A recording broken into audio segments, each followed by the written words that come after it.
Hey everyone, happy Wednesday. I want to talk to you today about your kids going back to school. So, if you're in the East Bay like me, your kids may actually already be back at school. Many of the schools are already back. And that's actually one of the reasons why I want to talk to you about this because I've been speaking with many families over the last couple of days whose kids have been back for a week or 2 or 3 or even 4 weeks, and we're having a lot of challenges.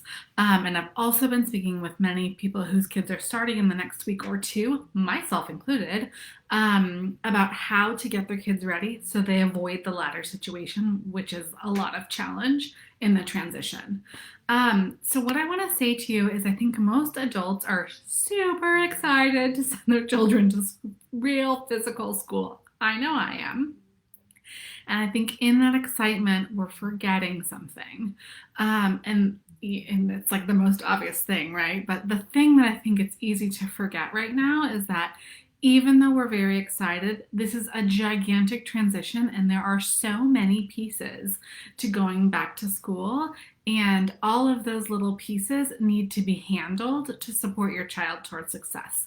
So, your kid, if they're like my kid, has not gotten out of the house by 8 a.m. in a year to do any of the school stuff. Now, if you think back to your life pre-pandemic when you did get out of the house by 8 or even 8:30 or 9,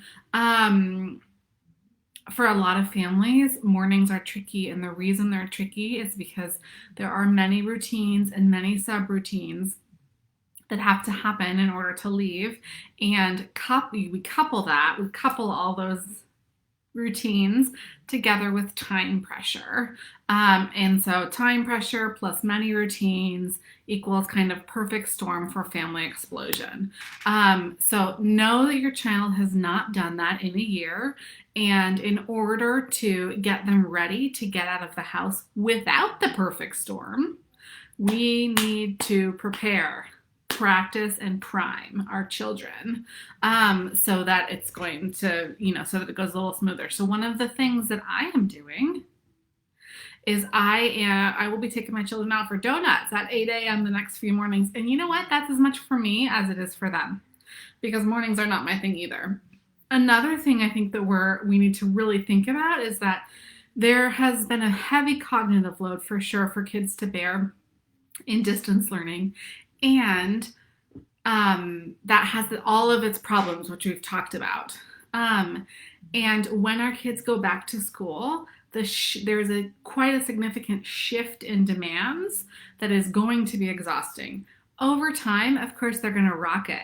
But right at the beginning, they have to transition into that. So now we're dealing with like peers and social situations, loss of home, loss of having parents there, added stress of like needing to be with peers, of having teacher as in the adult role. Okay, so there's lots of new relationships emerging, and what we know about new relationships is that they're stressful. If you have a kid who is 8, 9, 10, 11, 12 into their early teens, also a lot of stress around social stuff that we haven't had. Now, of course, for your older kids who are developmentally turning away from the family and towards their peers, there's going to be a lot of wonderful about going back to school also. So knowing that shift in demands is going to be really significant for a lot of our kids. And the thing that I hope that you will do in order to help them deal with that successfully is a lot of prep and a lot of priming.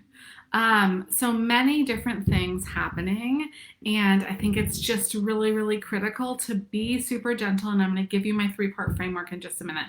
To be super gentle with yourself and with your children around this transition. Transitions carry a heavy cognitive, emotional, and social weight to them. And what that means is that while your child is in the transition, getting used to going to school, they are going to have less space for a lot of cooperating. So that is why I have all these families calling me saying, oh my gosh, my child is having a really hard time now that we've started. So the thing that I'm going to recommend to you is prep, prime, practice.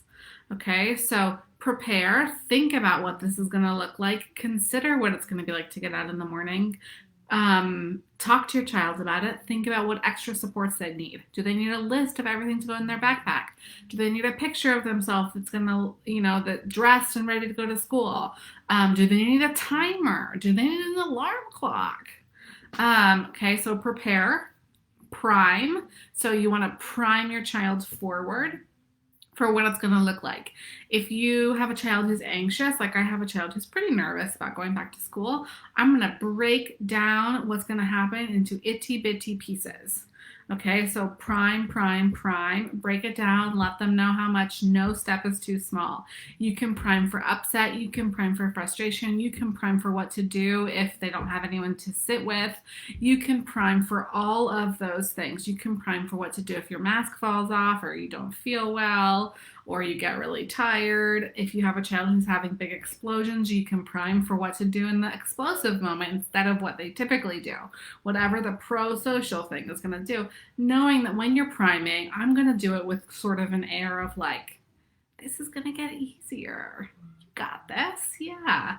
So when we go to school, first we're going to walk down the hill and then we're going to stand in line and then we're going to take our temperature, right? So my child knows exactly what's going to happen.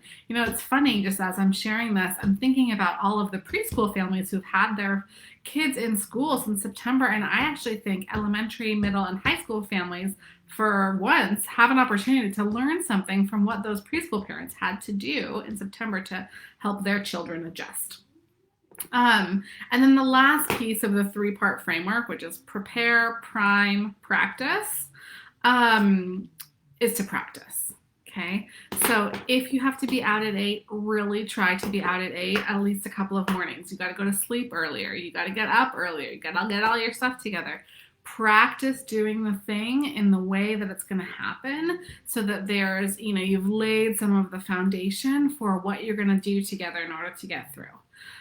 If you need help setting up your family plan, please reach out to me. We'll figure something out. I'm happy to help you. I will share that in my own family, what I am doing is my children will go, they're kindergartners. They will go 2 mornings a week. I have pulled them from the play pod in the afternoon because I'm trying to really reduce the cognitive, reduce the social and emotional load on them so they have enough space to manage the transition. I may put them in that later in the future. And, in every family, it's going to look different. Different families have different capacities to do that kind of stuff. So you have to work with your own particular situation. But whatever you're doing, there's lots of ways to reduce the social, cognitive, emotional burden on your child during this period of transition. Now, know that you don't have to do this forever. It's not like forever you need to be prepping, priming, and practicing all of the things or pulling kids from different activities or making sure they have enough free time. It's for a little bit of time while they transition, and then in doing so is going to help them transition easier so that in the future you can let up a little bit. So mine go 2 mornings a week. They'll have unstructured time after that, and then they'll have a play time. One of the other days when they don't have school with some other children, they each have a calendar, and they'll have a list of things, a visual list of things they need to get into their backpacks and get ready to go. And we're going to practice, as I shared. We're going to go get donuts Thursday and Friday this week to practice getting up and out early. And I'm going to frame it that way, this is practice. So I wish you all the luck. If you need help figuring out what your family plan is, please don't hesitate to reach out. And remember that your framework is PREP, the 3 Ps, prep, prime, practice. Take good care. My mission is to help you build calm and cooperative families. Bye.